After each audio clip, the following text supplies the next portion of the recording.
Je suis animatrice au Centre culturel de Waterloo en éducation permanente et au pôle exposition.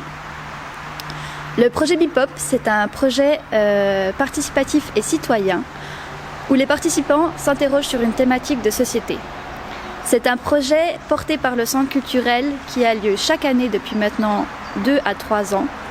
et qui a pour but d'agir contre l'assignement à résidence, la maladie, l'âge avancé, la pauvreté cachée et les cloisonnements spatiaux, en suscitant rencontres et actions autour de cette thématique de société. C'est dès octobre 2020 que nous avons commencé à nous concerter entre associations du territoire, mais également avec les citoyens,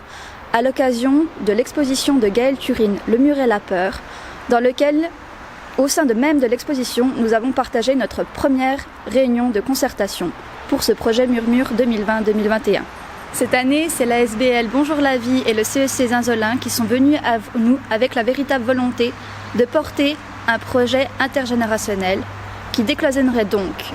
à la fois les gens et les générations. Les diverses actions qui en sont ressorties suite à ces concertations sont à savoir les projets comme Le Tout Petit Monsieur présenté dans les maisons de repos de Waterloo ainsi que dans les écoles,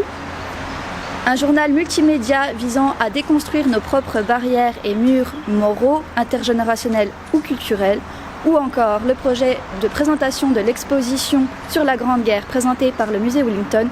dans 3 maisons de repos différentes ici à Waterloo. Chaque action a amené la construction de liens entre les générations, que ce soit via les correspondances à l'issue du spectacle Le Tout Petit Monsieur ou à l'échange de témoignages à l'issue de l'exposition sur la Grande Guerre par les aînés ou encore simplement au partage des vécus sur les situations de crise sanitaire actuelles ou celles que nous avons vécues par le passé. La finalité de ce projet était donc de faire transparaître l'ensemble de cette action sur le mur que vous voyez derrière moi, long de 40 mètres que vous pourrez voir à partir du 27 mai prochain, situé entre le numéro 27 et 28 de l'avenue Capricorne ici à Waterloo.